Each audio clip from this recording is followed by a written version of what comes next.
প্রতিদিন তো বিকালের জন্য কিছু না কিছু তৈরি করতে হয়। আজকে চিন্তা করে দেখলাম রান্নাবাড়ির শেষে বিকালে তৈরি করব কাপ কেক।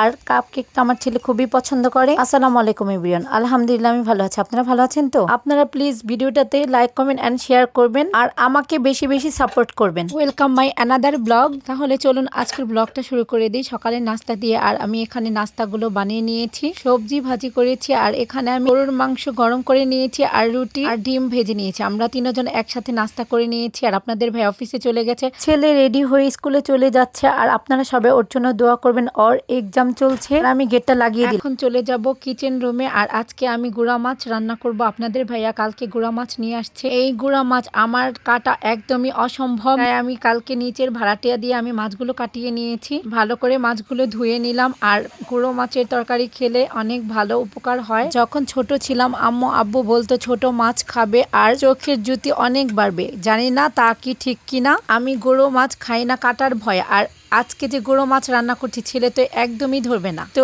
ওর জন্য কালকের কিছু তরকারি আছে ওটা দিয়ে ও চালিয়ে দিবে। আর আমি আপনাদের ভাইয়া এই গুঁড়ো মাছটা খেয়ে নেবো। আর এখান দিয়ে আমি আজকে ফুলকপি তরকারি রান্না করছি। ও এটাও পছন্দ করে আমার ছেলে, ওর জন্য এটাও চলে যাবে। আমি নামাজ পড়তে পড়তে আমার ছেলে স্কুল থেকে এসে পড়েছে। আর আমরা মা ছেলে একসাথে দুপুরে লাঞ্চটা করে নিলাম আলহামদুলিল্লাহ। আর ছেলে বলছে বিকালের জন্য নাস্তা তৈরি করো, তো আমি চলে গেলাম, দুটো ডিম নিয়ে নিলাম ভেঙে। এর মধ্যে আমি কত বড় ভুলটা করে নিয়েছিলাম দেখুন। আগে আমার ডিম বিট করে নিতে হবে, আমি ওটার মধ্যে ময়দা চেলে নিচ্ছি। পরে আমি উপর থেকে ময়দাগুলো উঠে এখন আমি ডিমগুলো ভালো মতো বিট করে নিলাম। আর 1 কাপ চিনি দিয়ে দিয়েছি। আর মিষ্টির পরিমাণটা আপনারা আপনাদের বুঝ মতো দিয়ে দিবেন। আর এখানে আমি বানানা এসেন্স দিয়ে দিলাম 1 টেবিল চামচ। আর স্বাদ মতো কিছু লবণ দিয়ে আবারও আমি একটু বিট করে নিলাম। আর এখন আমি 1 কাপ ময়দা নিয়ে নিয়েছি, 3 টেবিল চামচ ময়দার মধ্যে আমি গুঁড়ো দুধ দিয়ে দিচ্ছি। আর 1 টেবিল চামচ দিয়ে দিলাম বেকিং সোডা। আমি এখন ভালো করে মিলিয়ে নিচ্ছি। আর আমি এগুলো একসাথে বিট করে নিচ্ছি। আর এখন আমি দিয়ে দিলাম 1 কাপ তেল দেওয়ার পরে আমি খুব ভালো মতো আবারও বিট করে নিলাম। ময়দাগুলো